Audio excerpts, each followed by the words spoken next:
ঘিরে সাধারণ মানুষের মধ্যে ব্যাপক কৌতূহলের সৃষ্টি হয়েছে।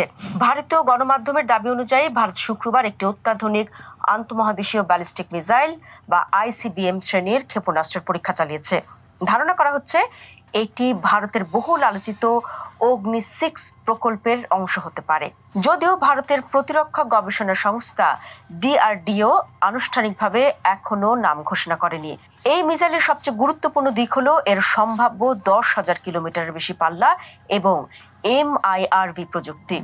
দর্শক, এই ঘটনায় প্রমাণ করে প্রতিরক্ষা ক্ষেত্রে নতুন মাইল ফলক স্পর্শ করল ভারত। শুক্রবার সন্ধ্যায় ওড়িশা উপকূল থেকে পরমাণু অস্ত্র বহনে সক্ষম ভারতের প্রথম আন্তঃমহাদেশীয় ব্যালিস্টিক মিসাইল আইসিবিএম এর সফল মহড়া চালিয়েছে প্রতিরক্ষা গবেষণা ও উন্নয়ন সংস্থা ডিআরডিও। যদিও ডিআরডিওর পক্ষ থেকে আনুষ্ঠানিকভাবে এখনো কোনো ঘোষণা দেওয়া হয়নি, তবে প্রতিরক্ষা মন্ত্রণালয় এবং নির্ভরযোগ্য সূত্রের বরাত দিয়ে টাইমস অফ ইন্ডিয়া জানিয়েছে এই ক্ষেপণাস্ত্রটি উচ্চ ক্ষমতা সম্পন্ন আইসিবিএম ক্যাটাগরির অন্তর্ভুক্ত। এর আগে গত বুধবার বিজেপির অফিসিয়াল এক্স হ্যান্ডেল থেকে অগ্নি-6 নিয়ে একটি পোস্ট করা হয়েছিল। সেখানে বলা হয়েছিল যে 10,000 কিলোমিটারের বেশি পাল্লা এবং এমআইআরভি প্রযুক্তিতে সজ্জিত অগ্নি-6 ইতিহাস গড়তে তৈরি। এমআইআরভি প্রযুক্তির বিশেষত্ব হলো একটি মাত্র ক্ষেপণাস্ত্র একাধিক পরমাণু বোমা বহন করে আলাদা আলাদা লক্ষ্যবস্তুতে নিখুঁতভাবে আঘাত হানতে পারে। ডিআরডিও চেয়ারম্যান সমীর ভি কামাতো সম্প্রতি জানিয়েছিলেন, কারিগরি সব প্রস্তুতি শেষ, সরকারের সবুজ সংকেত পেলেই তারা বড় লক্ষ্যে এগোতে প্রস্তুত। শুক্রবারের পরীক্ষাটি সে অগ্নি-6 কিনা তা নিয়ে আনুষ্ঠানিক ঘোষণা আসেনি। এখন প্রশ্ন করা যেতে পারে, আইসিবিএম বা আন্তঃমহাদেশীয় ব্যালিস্টিক মিসাইল আসলে কি, আর এটি প্রতিরক্ষা ক্ষেত্রে আসলে কতটা গুরুত্বপূর্ণ? দর্শক, আন্তঃমহাদেশীয় ব্যালিস্টিক ক্ষেপণাস্ত্র এমন এক ধরনের ক্ষেপণাস্ত্র যা হাজার হাজার কিলোমিটার দূরের লক্ষ্যবস্তুতে পারমাণবিক বা প্রচলিত অস্ত্র বহন করে আঘাত হানতে পারে। এই ধরনের ক্ষেপণাস্ত্র সাধারণত 3টি ধাপে কাজ করে।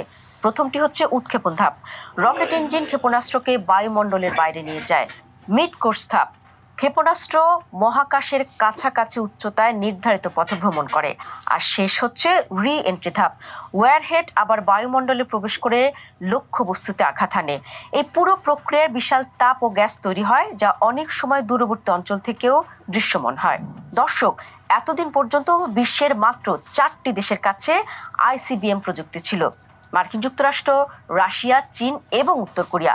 ফ্রান্স এবং ব্রিটেনের কাছে সাবমেরিন থেকে উৎক্ষেপণযোগ্য ব্যালিস্টিক মিসাইল প্রযুক্তি থাকলেও সরাসরি দীর্ঘ পাল্লার আন্তঃমহাদেশীয় ব্যালিস্টিক মিসাইলে তারা এখনো ভারতের নতুন লক্ষ্যমাত্রার সমতুল্য নয়। ভারত যদি এই প্রযুক্তিতে পূর্ণ দক্ষতা অর্জন করে, তবে আমেরিকার মতো দূরবর্তী দেশসহ বিশ্বের যে কোনো প্রান্ত এখন ভারতের ক্ষেপণাস্ত্র পাল্লার আওতায় চলে আসবে।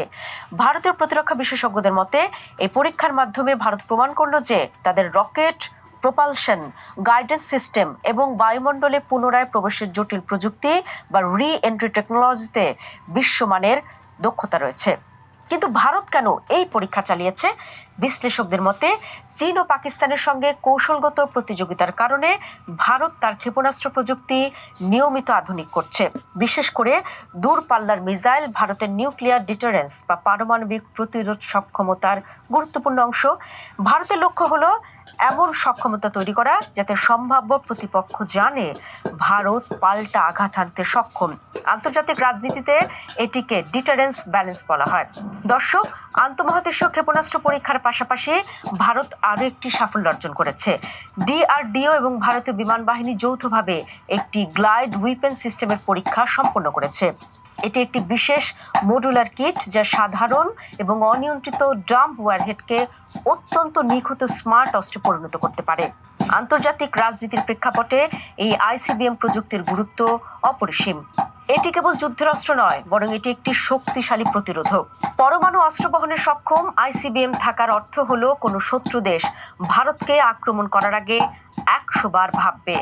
রাশিয়ার RS-28 সারমাত বা চীনের DF-41 বর্তমানে বিশ্বের দীর্ঘতম পাল্লার ক্ষেপণাস্ত্র।